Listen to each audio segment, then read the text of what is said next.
Very good evening, welcome back to the wisdom king and for today's our topic is judicial review. हमारे पास बहुत सारे questions आते हैं एग्ज़ाम में जो कि शॉर्ट क्वेश्चंस हैं, ठीक है। उसको हम वन बाय वन डिस्कस कर लेंगे। अभी समय कम है और मैं कम समय में ज़्यादा आपको पढ़ाना चाहता हूँ ताकि आपकी बुद्धि का विकास साथ साथ होता रहे, ठीक है। अब देखिए जुडिशियल रिव्यू क्या होता है। जुडिशरी के पास पावर है रिव्यू करने की जो लॉ एंड ऑर्डर है उसको, ठीक है। इसी को कहते हैं जुडिशियल रिव्यू इन शॉर्ट।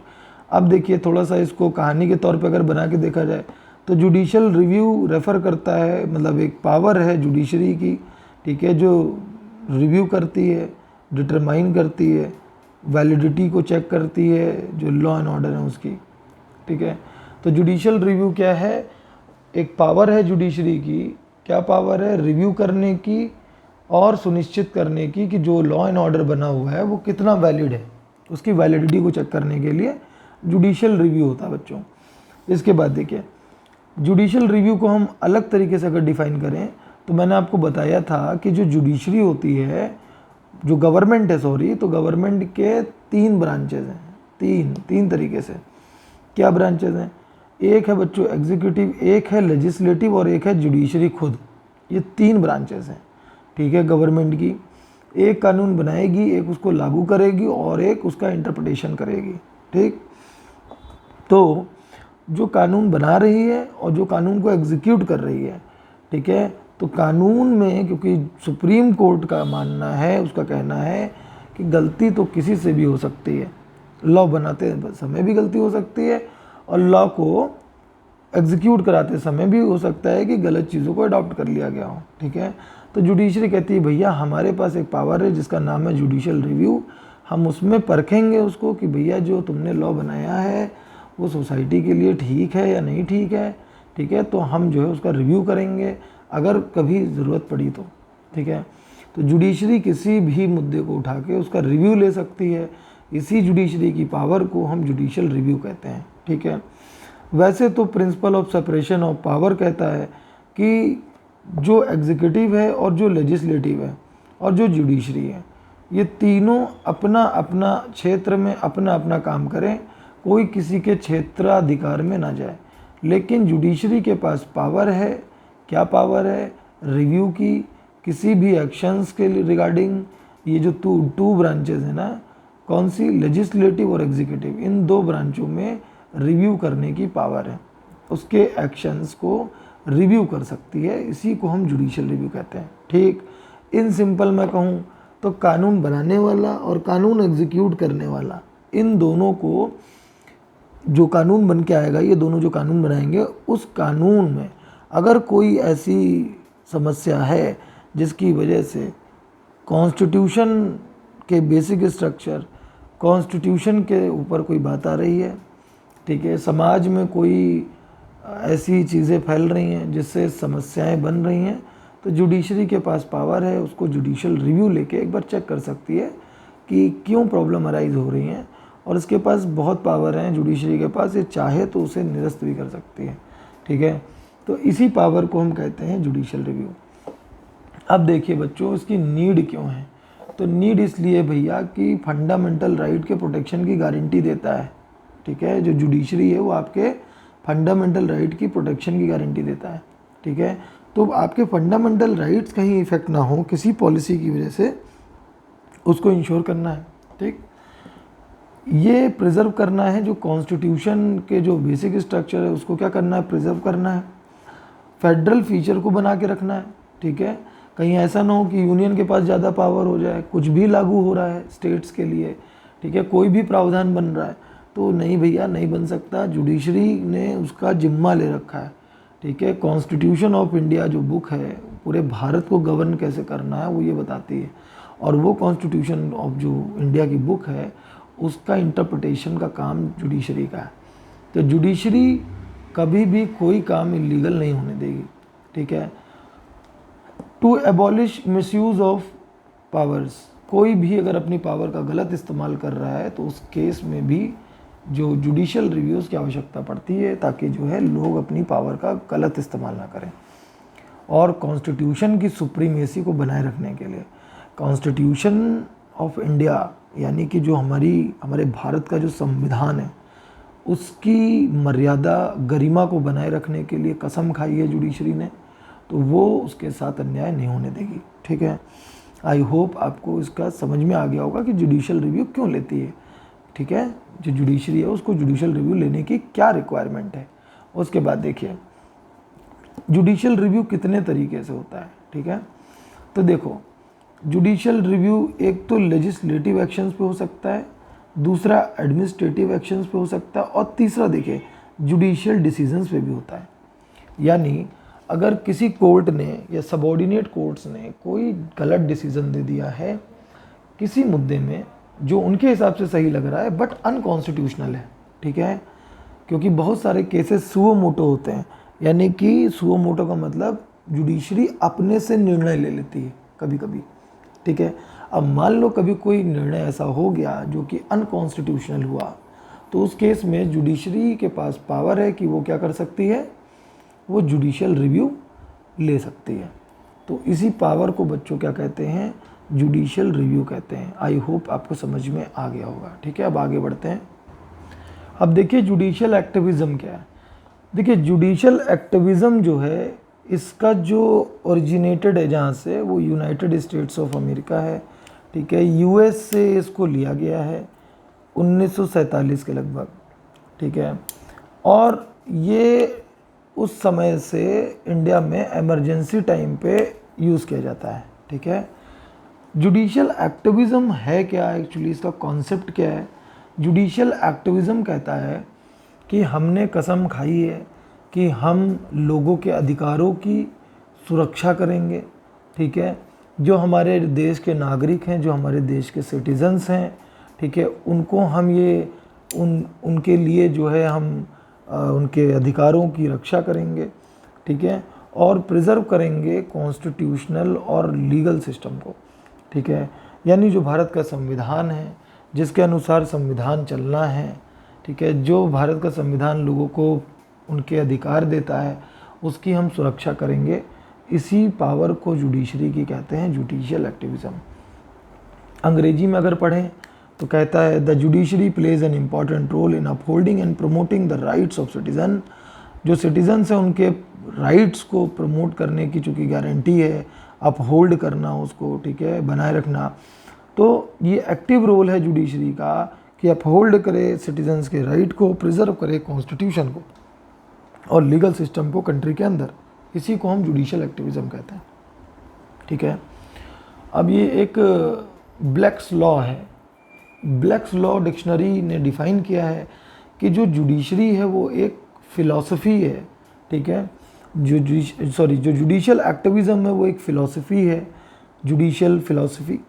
ठीक है, और वो फ़िलॉसफी क्या कहती है बच्चों, ये कहती है कि जो जजेस हैं उनको हम मोटिवेट कर रहे हैं ताकि वो क्या करें, ट्रेडिशनल जो प्रेसिडेंट्स हैं, ट्रेडिशनल जो कानून है, जो ट्रेडिशनल लॉ है, ठीक है, उसका जो है उसी में ना रह के थोड़ा प्रोग्रेसिव हो, थोड़ा सोशल पॉलिसीज़ की तरफ, जो न्यू सोशल पॉलिसीज़ हैं उन पे हम थोड़ा सा फोकस आउट करें।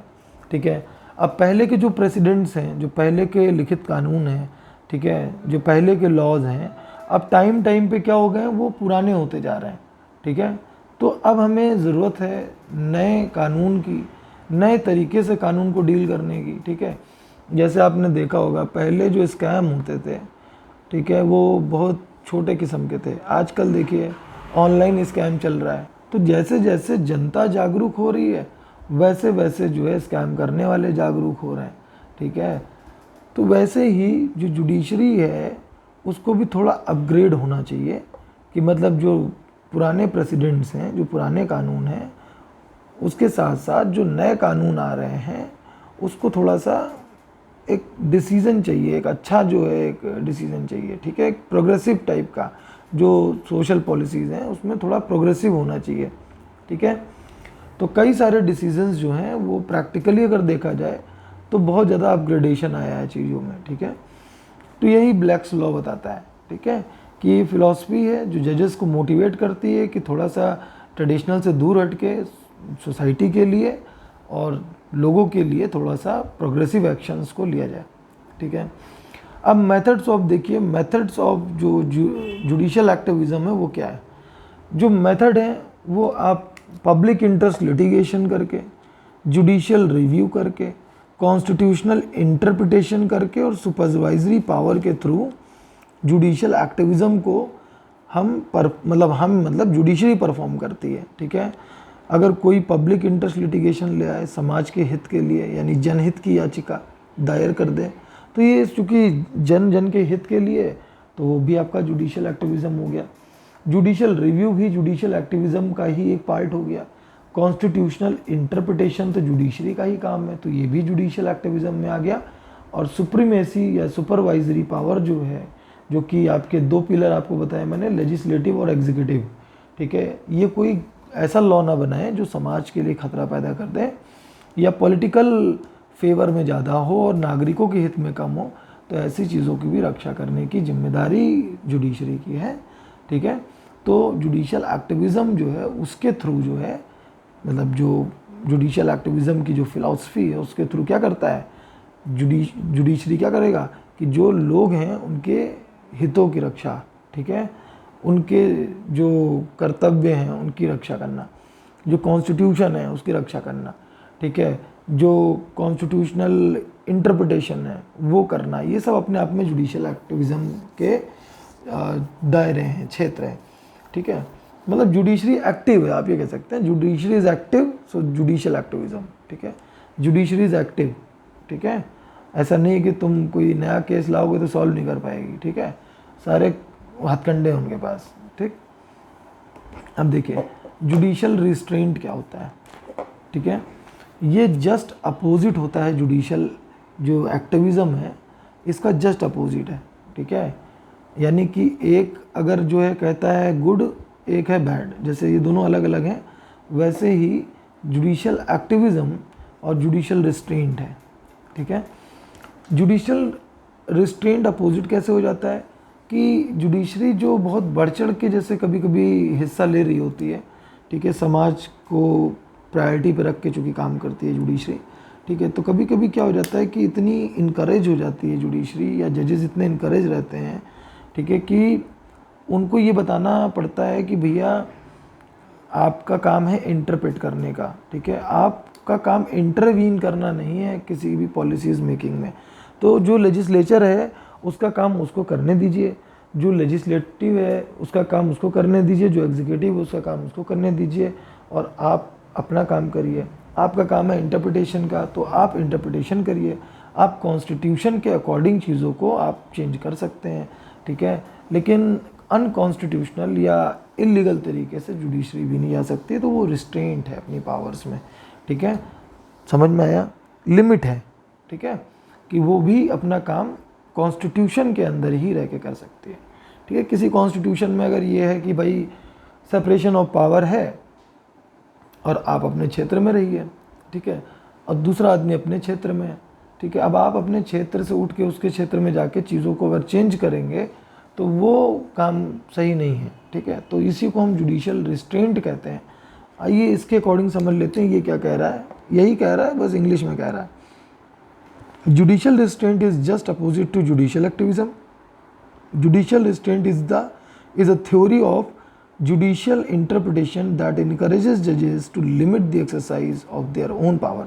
अपनी जो पावर्स हैं उसको थोड़ा लिमिट करें, ठीक है, और बहुत ज़्यादा मतलब ओवर रीच ना करें किसी चीज़ का। ठीक है, तो इन शॉर्ट में कह रहा है the court should interpret the law and not intervene in the policy making. ठीक है, पॉलिसी मेकिंग का काम उन अथॉरिटीज़ पे छोड़ दिया जाए जिनका काम है। ठीक है, आप इंटरप्रेट करने के लिए तो जस्ट डू द इंटरप्रिटेशन। ठीक है, समझ में आया। अब आगे बढ़ते हैं। तो यहाँ पर जुडिशियल ओवर रीच की बात कर रहा है। देखिए जुडिशियल ओवर रीच क्या होती है। जुडिशियल एक्टिविज़म में आपने देखा कि जुडिशरी कितना सोशल है। ठीक है, मतलब सोसाइटी के लिए PIL लेके आई है। ठीक है, मतलब पब्लिक इंटरेस्ट लिटिगेशन है उसके पास। ठीक है, सोसाइटी में कोई भी काम अनकॉन्स्टिट्यूशनल अनलॉफुल ना हो, लॉ एंड ऑर्डर बना रहे, ठीक है, एथिकल कंडक्ट्स हों, इसके लिए जुडिशरी बहुत मेहनत करती है। ठीक है बच्चों, रियली में जजेस को सल्यूट है, बहुत मेहनत करते हैं वो सारे के सारे। ठीक है, इतने सारे केसेस को स्टडी करना और समाज में जस्टिस एंड इक्विटी को बैलेंस करना, it's a very hard nut to crack. So I really salute judiciary. ठीक है, एंड जूरिस्प्रूडेंस। अब देखिए जुडिशल ओवररीच क्या है? तो जब जुडिशरी जो जिसका पास पावर है जुडिशल एक्टिविज़म की, ठीक है, जिसमें वो जुडिशल रिव्यू का भी पावर है, ये सारी पावर होने के बाद क्या हो गया कि जुडिशरी कभी कभी बहुत बहुत ज़्यादा अपने दायरे से बाहर निकल के जो है डिसीज़न देती है, ठीक है, मतलब ओवर ब्रॉड हो जाती है, अपने दायरे से भी बाहर की चीज़ों को हैंडल आउट करने लग जाती है, ठीक है। तो उसी पावर को, उसी केस को आप जुडिशल ओवररीच भी कह सकते हैं, ठीक है। अब इसमें क्या करेगी कि जो लेजिस्लेटिव का पार्ट है या जो आपका एग्जीक्यूटिव के जो पार्ट्स हैं, जो ऑर्गन्स हैं, ठीक है, अगर ये अपना काम प्रॉपर फंक्शनिंग से नहीं कर रहे हैं, ठीक है, तो जुडिशरी क्या करेगी? ओवररीच कर देगी, ठीक है। क्यों? क्योंकि भैया उसको समाज में इनइक्वालिटी, अनजस्टिस को नहीं फैलाना है, ठीक है, तो जुडिशरी उसको कम करना शुरू करेगी। तो जुडिशरी वो सारे काम करने लग जाएगी जो इनके हैं, तो वो क्या हो जाएगा? जुडिशरी का एक ओवररीच हो जाएगा। एग्जाम्पल देख लीजिए, अब जैसे एक संस्था बनाई गई, फिल्म आप लोग देखते ही होंगे, आपने बहुत सारे सीरियल भी देखे हैं, ठीक है, जैसे कई सारे ऑनलाइन सब्सक्रिप्शन आ गए, नेटफ्लिक्स हो गया और इन सब पे, तो आप देख रहे हैं कि यहाँ पर एडल्ट्री बहुत ज़्यादा तरीके से सेक्सुअल कंटेंट्स को भी दिखाते हैं। लेकिन चलो वो तो एक अलग बात है। अभी यहाँ पर अगर हम बात करें तो इसको कंट्रोल करने की पावर किसके पास है बच्चों? तो यहाँ पर जो बोर्ड ऑफ फिल्म सर्टिफिकेशन है ना, इसके पास पावर है, ठीक है, कि ये चीज़ों को कंट्रोल करे, ठीक है।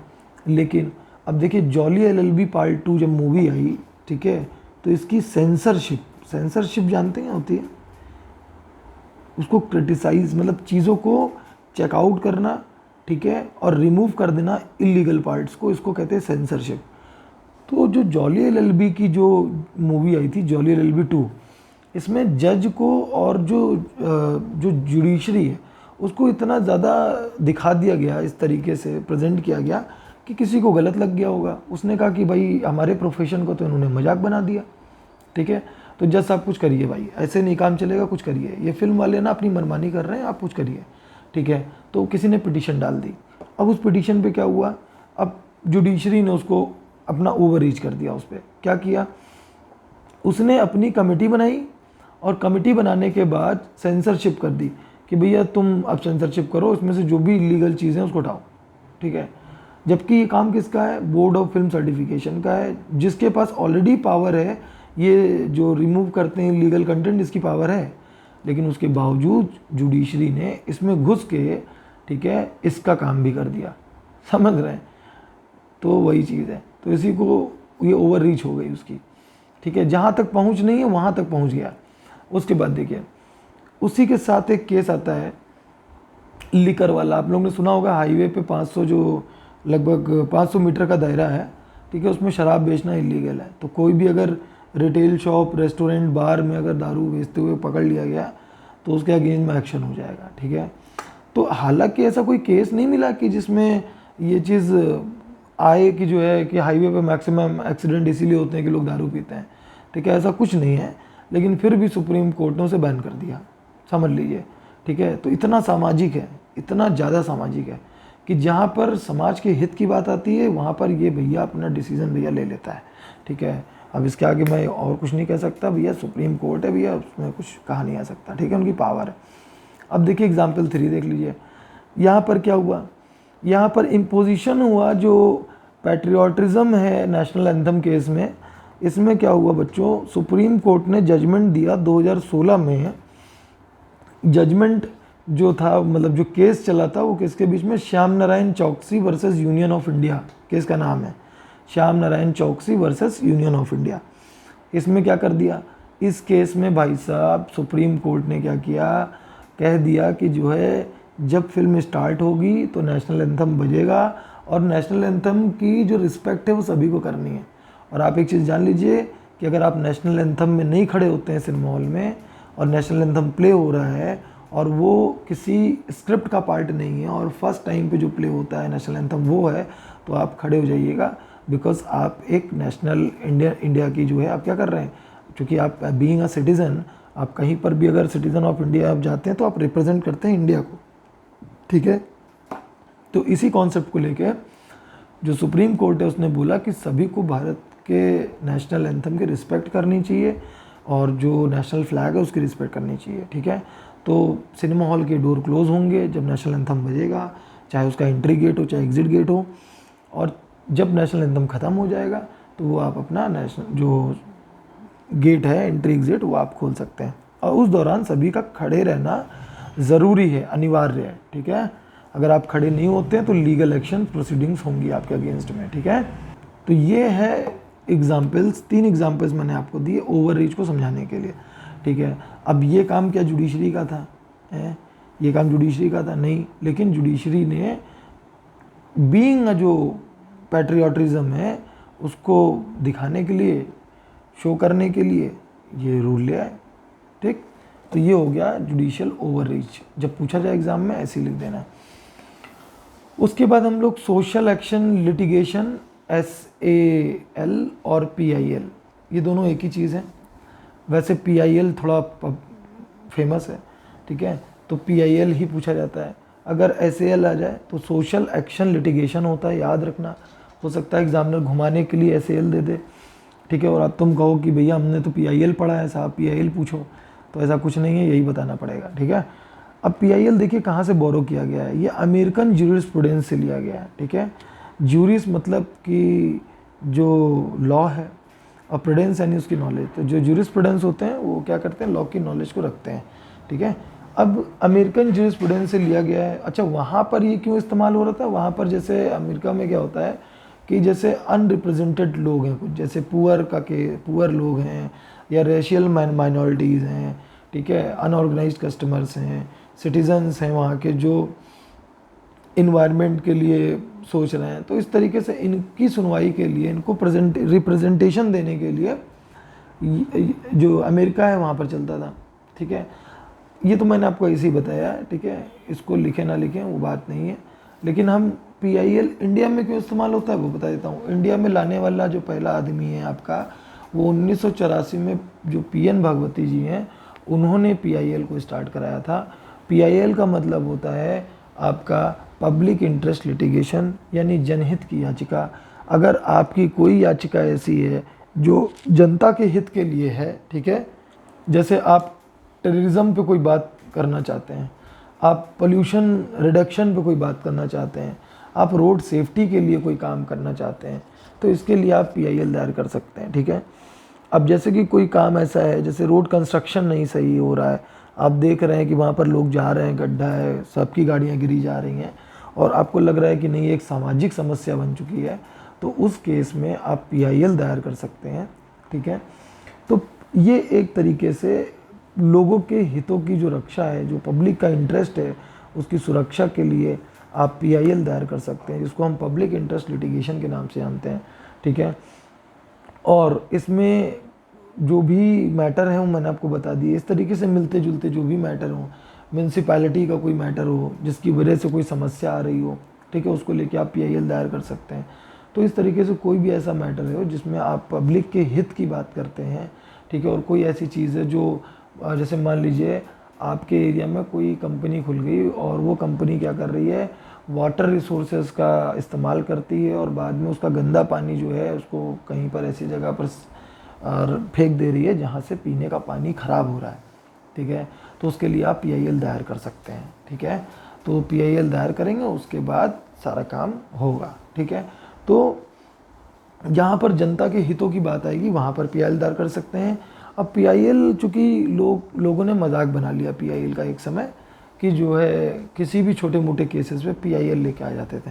तो जुडिशरी के पास चूँकि बहुत कम मतलब समय होता है, ठीक है, और भी कई इंपॉर्टेंट केस देखने होते हैं, तो इस केस में कोई भी फालतू का PIL ला के ना रख दे। इसके लिए सिक्योरिटी मनी लगा दी, और सिक्योरिटी मनी बच्चों 1 लाख रुपए की है, जो कि नॉन रिफंडेबल है। अगर आपकी बात जो आपने रिटर्न जो PIL दायर किया है, अगर उसमें सामाजिक हित नहीं निकलता है तो वो पैसा जमा कर लेगी जुडिशरी और देबे नहीं करेगी तुमको, ठीक है। लेकिन अगर आपको लगता है कि नहीं समाज के हित के लिए है और ये बात प्रूव हो जाती है, तो वो पैसा आपको मिल जाएगा, और जो उससे रिलेटेड रेमेडीज़ हैं, जो रिलीफ हैं, वो भी समाज में मिलेंगे आपकी वजह से।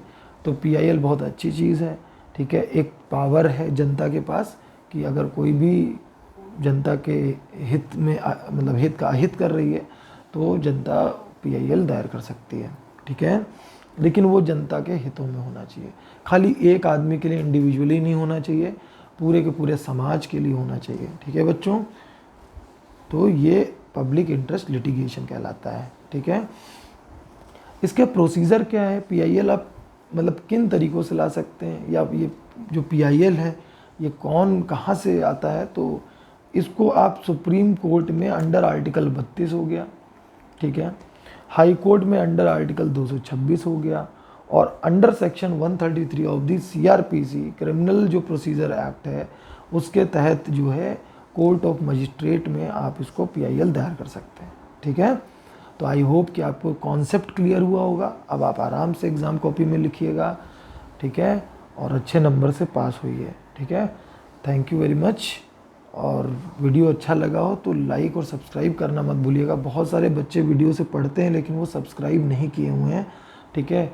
और जो सब्सक्राइबर हैं उनकी कमी के उसमें मुझे भी कोई मोटिवेशन खास मिल नहीं रहा है, तो मैं चाहता हूँ कि आप थोड़ा सा इस पे ध्यान दें, सब्सक्राइब करें, लाइक करें, शेयर करें, ताकि मेरा भी मोटिवेशन बने और मैं भी आपके लिए अच्छे अच्छे लेक्चर्स को बनाऊँ, ठीक है।